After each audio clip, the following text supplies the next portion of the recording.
We actively choose how much we get swept up in that flow, what we pick from it, and how we discuss and shape it in our own lives.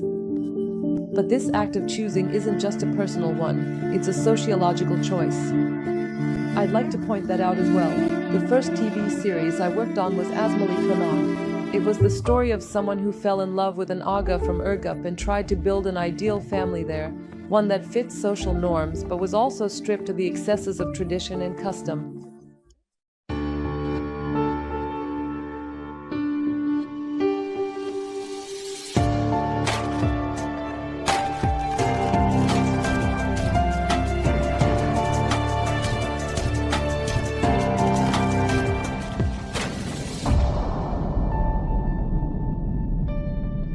Hello to everyone from Istanbul School.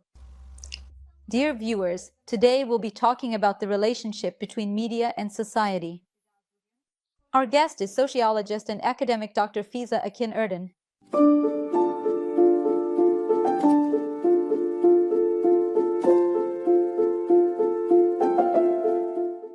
Welcome, Professor. Thank you. Thank you. How are you? I'm well, thank you. And you're well too. Thank you very much. Professor, we'd like to examine the relationship between media and society with you. It's also your field of study. So, what kind of field is media? If you'd like, we can start with that. Since I graduated with a degree in sociology, I've been working on media, mostly television. I've looked at many different platforms, including newspapers. Later on, social media entered our lives. Of course, that also kind of gives away my age. Back then, before social media existed, I worked for many years in mainstream television, and I can say that media is like a blanket covering our lives. In other words, there's hardly any part of us left outside of that blanket anymore. So, let me start by saying that if you want to study sociology in general, look at society, or examine any topic within society, you definitely need to touch on some aspect of the media.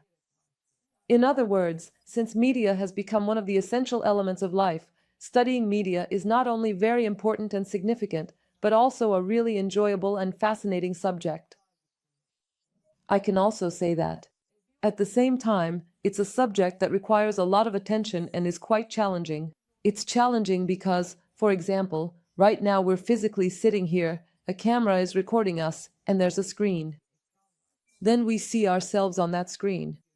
So, inevitably, a distance comes between ourselves and the screen.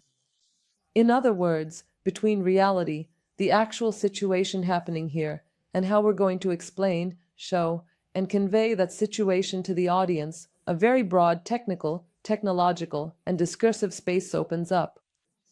And there's also a constantly evolving technology at play here. Yes, we've moved away from a more traditional media production process where we would plan exactly what would fit into a camera's frame, and now, with artificial intelligence and augmented reality, we can make many different elements, ones that are hard to distinguish from reality, that are almost impossible to separate from the physical reality of the space we're in right now, appear as if they're actually there. Technically, as humanity, we're at a point where we can do this. And this actually makes our media work extremely critical and important. It's actually a huge power, too. Maybe this is where the so-called power of the media really comes into play. Yes, it's power, but interestingly, it's a kind of distributed power. When you look at mainstream politics, who holds the power? It's with the decision makers, but media is a much more distributed kind of power. There are big media moguls who control the media economy. But at the same time, there are also many technologies that shape how we perceive reality. And an ordinary person who uses that technology well can easily create a gap between what actually happened and what they want to show us. They can deceive, lie, or spread propaganda.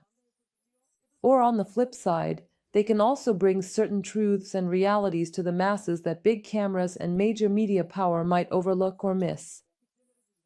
In other words, this power is widespread in many aspects, both positive and negative. It is spread over many actors, structures, institutions, and that's why, as I said, it is an area that needs to be worked on very carefully.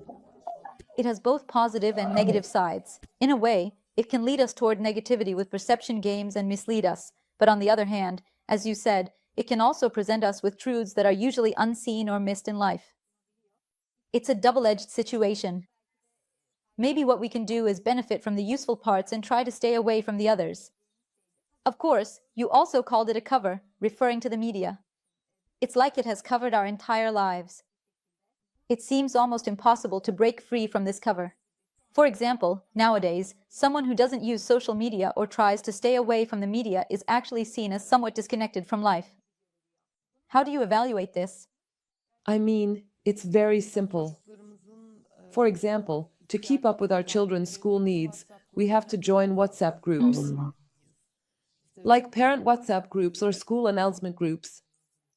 Even if nothing else, especially in women's daily lives, social media plays a huge role. There's also this. Actually, while you're going about your daily life, your work, your chores, you're constantly carrying a device with you, a smartphone. That smartphone goes everywhere with you and brings everything you need right to your side. From your banking transactions to, watching that day's TV series while working in the kitchen, there's a device that brings you access to all sorts of resources. So, what we call mediatization, media becoming deeply integrated into our lives, is increasingly penetrating even the most private areas of our daily routines. Everyday life is rapidly becoming intertwined with media platforms, creating a space where people from every socioeconomic background and from everywhere are involved. But I should also say, as a television researcher, that among all these, television is still the most important medium. Mainstream television is the most important medium. Then let's get to that. Let's talk a bit about television too. As you mentioned, there is a situation on television that we see and that is reflected very actively.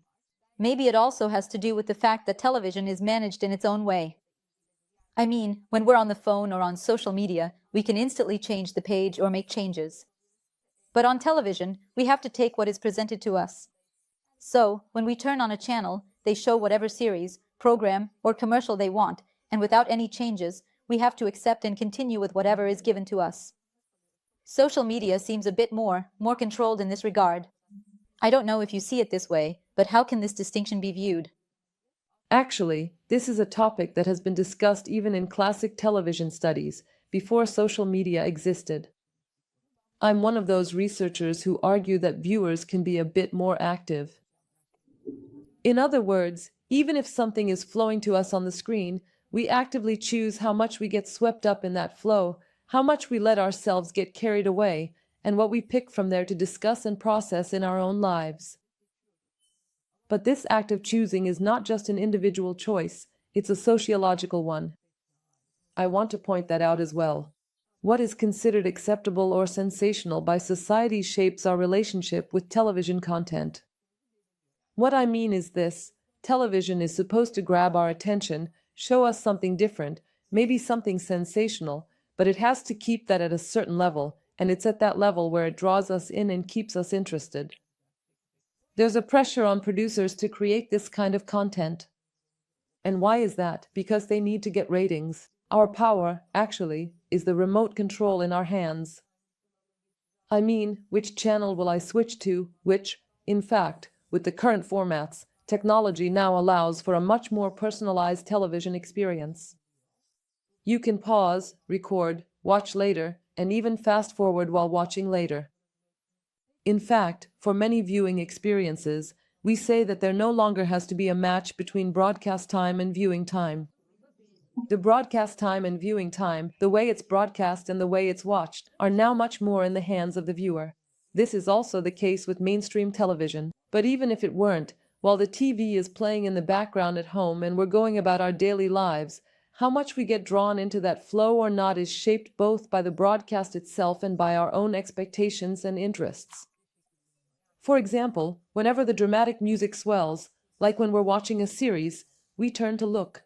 Oh, something interesting is about to happen. That's what the TV is telling me. But if we don't see a scene that actually grabs our attention, we can easily shift our focus to something else. Our relationship with television is kind of like that. But our relationship with phones and other screens is much more personal, much more captivating, and has a much more addictive side to it. Exactly because we're isolated and alone with it, Without the attention of society, family, or the people around us forcing us to look at that screen, I notice that we tend to get a bit more hooked and attached. So, should we talk about the impact of TV series on society, or should we say that society is being reflected in them? Because that's a distinction too. Yes. I mean, this has been the big question in media studies since the 1960s. It's that classic chicken or the egg question. Actually, I have an answer to that question. I don't think it's that difficult. Because people themselves, the stories they follow, the content of those stories, and even their forms, like their clothes, the settings they create, the context, the conflicts, and even the conflicts we experience in our daily lives, are actually society itself. It's not so much that one influences the other, but rather they're all part of a whole. So when we say society, or when we say television, we're not talking about something completely separate or something coming from the outside. So there is an intertwined situation. Intertwined. I mean, it's all one whole, it's all itself. The actor, the screenwriter, the director, the producer, the decision maker, even the channel's drama manager, everyone there is part of it. All of these people come from within this society. It's not outsiders who are doing this. And they, too, bring their own social, economic, sociological, and political backgrounds when they put this product on the screen. And when we interact with that product, they make a number of assumptions about us. Sometimes those assumptions are accurate, sometimes they're not, but in the end, we interpret life as a whole. The people who write those scripts also interpret life, just like we do. And on top of that, they interpret us as well. In other words, they make certain predictions about what the audience wants. But sometimes they're right and sometimes they're not. I can say this, for example, in Turkey, there are so many TV series that fail and get cancelled. Because the audience does not want, does not like, does not prefer, and leaves that series. Then something else comes in its place, and the producer has to plan for this. There's this concern about where to invest, which story will catch on, and really, it's about figuring out what that society wants and making the story work from there. And honestly, this is actually full of surprises. Because on the other hand, we're all the same, after all. Yes, we all make up society, but society is a very broad concept, with very different and constantly changing expectations. I mean, when we talk about society, it's a phenomenon, it's not something fixed. What people like today, they might not like tomorrow. What they enjoy today, they might get angry at tomorrow. They really need to be able to read this whole emotional landscape very well. And to the extent that they can't read it well enough, those series get cancelled. Those investments go to waste. I know this is a major issue in the TV series market in Turkey. And this process happens really fast. Because sometimes we can see this on social media. We can see that a video published a long time ago suddenly goes viral and becomes popular months or even years later, or that a tweet posted years ago suddenly comes to the forefront on Twitter. But the TV series industry isn't like that. If a show wasn't watched at the time, if its ratings dropped, if it got cancelled, then no one looks back at it because there's always something new coming out. They keep moving forward with new series. This really shows that television might actually be much harder, that TV broadcasts are more difficult and have a harder time capturing the audience. It requires a much bigger investment. Sometimes your amateur video can flare up like a flash in the pan. It might get a lot of likes, or get heavily criticized, or lead to something else entirely. But as you know, television is a big production business. I mean, we're in a TV studio right now, and it's not easy to set up this environment, manage its finances, handle the flow of people, and produce content. It's a huge investment. And sometimes that investment can end up failing, and then it has a cost for many people and in many ways. It actually costs us as a society, too. And when it succeeds and becomes popular, it doesn't just benefit its producers, the channel, or advertisers economically. It actually gives something to the viewers as well. What does it give us? It actually gives us topics for everyday conversations. We discuss things through it. We get to enjoy talking about life by referencing a popular TV series, and we draw from that source. Just like in a world where there was no television or media at all, people used to entertain each other with stories and tales, or by putting on theater performances, and as humanity's history and culture advanced through talking about those things, now we actually live our daily lives by discussing the TV content we all watch together every evening. There are trending topics on Twitter and on social media too, but not everyone from every walk of life has access to them in the same way. But with a really popular TV series, people from all backgrounds can access it, and when we mention its name, we all know exactly what we're talking about. For example, a mother-in-law might say, "That character in this show looks so much like our bride," making that kind of comparison. So people can make these kinds of analogies, they can make sense of their own lives through them, and when someone says it, we more or less understand what they mean. Isn't that kind of miraculous in a way, don't you think? Sometimes it becomes so ingrained in our lives. It's like talking about someone from the neighborhood when we talk about a character from a show, and everyone gets what we mean. It really seems like something very powerful in terms of social bonds as well. So, with these series formats, we said that there's a particularly interconnected relationship between society and TV show characters nowadays. But it's both that the characters in the shows reflect society, and that society is reflected by the shows. We seem to observe much more in these series how much the profiles of the characters, especially female characters, for example, have changed. So, it's possible to interpret this as a reflection of society as well, along with this connection. I think it's very possible. Because, I've actually been studying TV series since 2002 or 2003. I study television series. The first series I worked on was Asmali Konak. Back then, it was one of those shows that broke rating records, really, the kind of series where the streets would go quiet during its broadcast time. In fact, for a very long time, I'm not sure about now, but for a long time, its final episode held the ratings record in Turkey and didn't let anyone else take it. It was that kind of series, and actually, it ended early. It ended earlier than expected. It was a show that had the potential to last much longer. It ended after 54 episodes. Now, local series last much longer. Since then, I've focused a lot on women's issues, women's representation, and the connection and interaction between female characters and female viewers. In many series, I've examined this, and actually, for the last 10 years, well, let's say the last 7 or 8 years, but almost 10 years, there's been a significant sensitivity in society regarding violence against women. At the same time, we've entered a period where stories about women escaping violence, unhappiness, and a bad life have attracted much more interest. Now, in the series from the early 2000s, there was more of the following situation. Those women were actually trying, through their struggles, to improve and correct a traditional structure to some extent, to rid it of its excesses, and to establish an ideal family within it.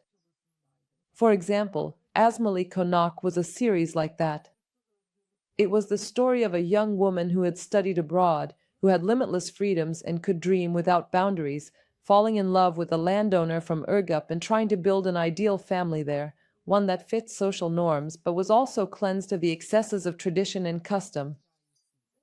But now, I see much more clearly that the issue of women itself, being free at home, being independent outside the home, the different forms of violence, economic and psychological abuse.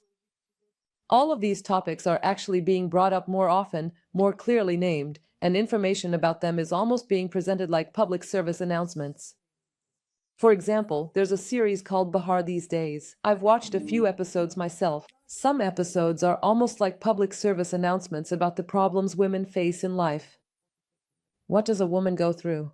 And these are stories that actually anyone can relate to, from the most educated, most liberated, most comfortable woman in society to the woman who suffers the most. Everyone can find themselves in these stories. Yes, you summed it up very nicely and succinctly. It's really true. Everyone finds a part of themselves and can really relate to this story. And after that, we want to see what that character will do, how she will escape, how she will improve her life. We form this kind of connection. Maybe we can pick up some small hints about making little improvements in our own lives. Or even if we can't do that, even if it's not us, seeing Bahar escape gives us a sense of relief, a chance to feel relieved. Or we can give advice to other women, to our female friends. We can chat with them about this, talk about it together. Right now, women's stories are much more central. There are all kinds of women on screen, and in shows like Kızıl Siksirbetti and Kızıl Goncalar, different segments of society, those that used to be unnamed, are now represented. In the past, people always used to say, TV is too secular. And it really was true, TV was very secular. In fact, back in the days of Asmalı Konak, this was a topic of debate. People would say, look, they're entering the mansion with their shoes on. I mean, how could something like that be possible? A traditional family from Urgup, well, they wouldn't enter the house with their shoes on. That's true, they wouldn't.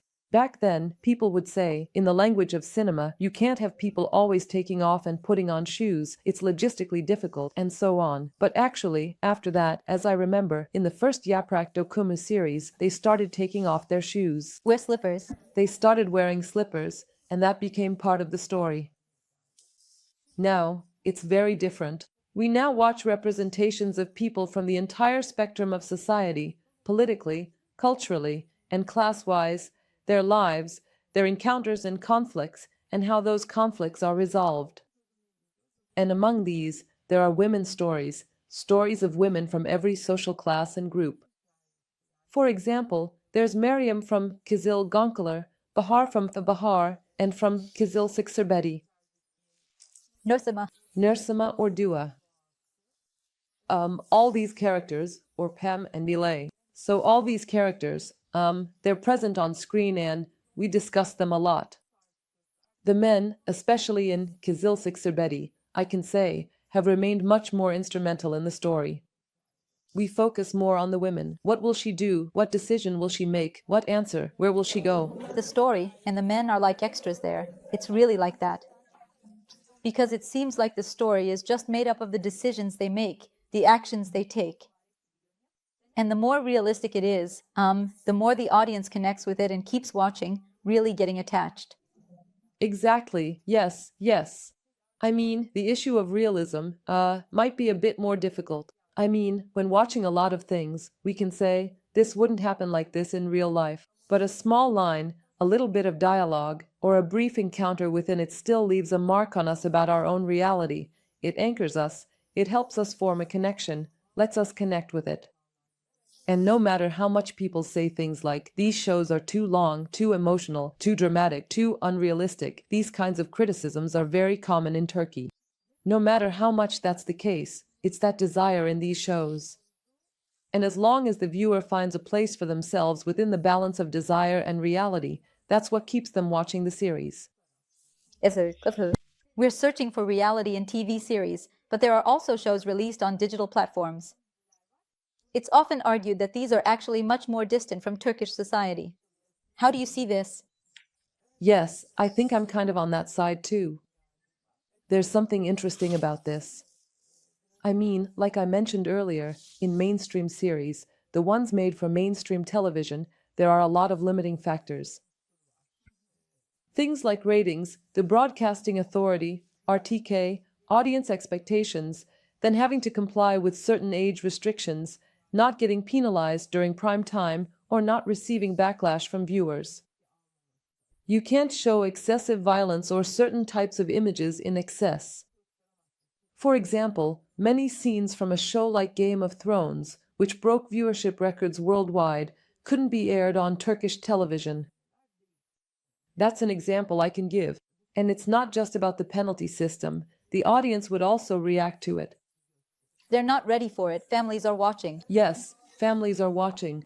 They don't want to see that much violence, blood, and so on. These are usually the kinds of things that screenwriters complain about. They say, oh, we could write much better things.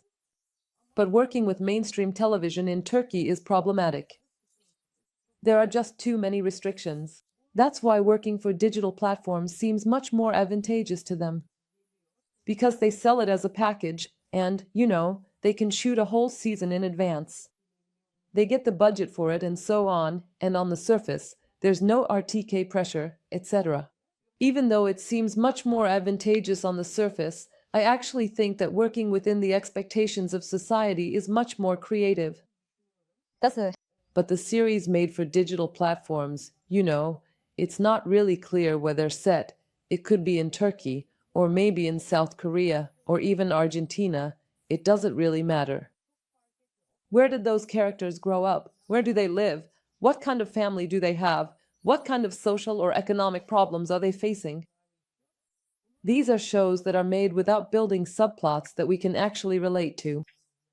And there was actually a tweet about this that I really liked. Let me mention it. It said these shows are made for the Republic of Netflix. That's true. I mean, the Turkish audience isn't the same as the European audience.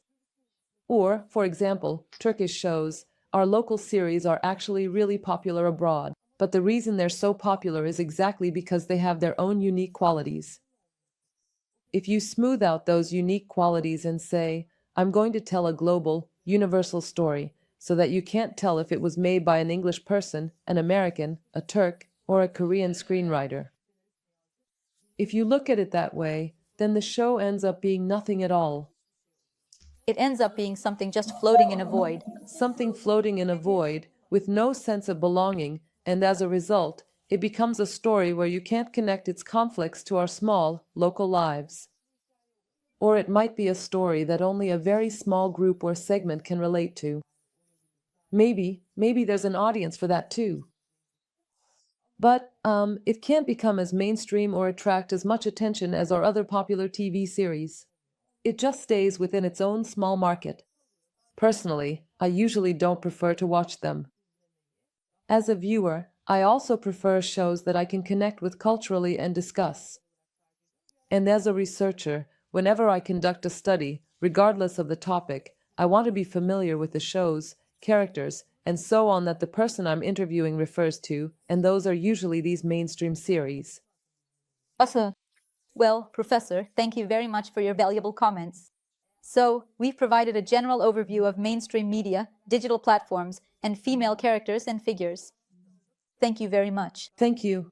It was a really nice conversation. Dear viewers, today we talked about the relationship between media and society. See you in the next episode. Goodbye.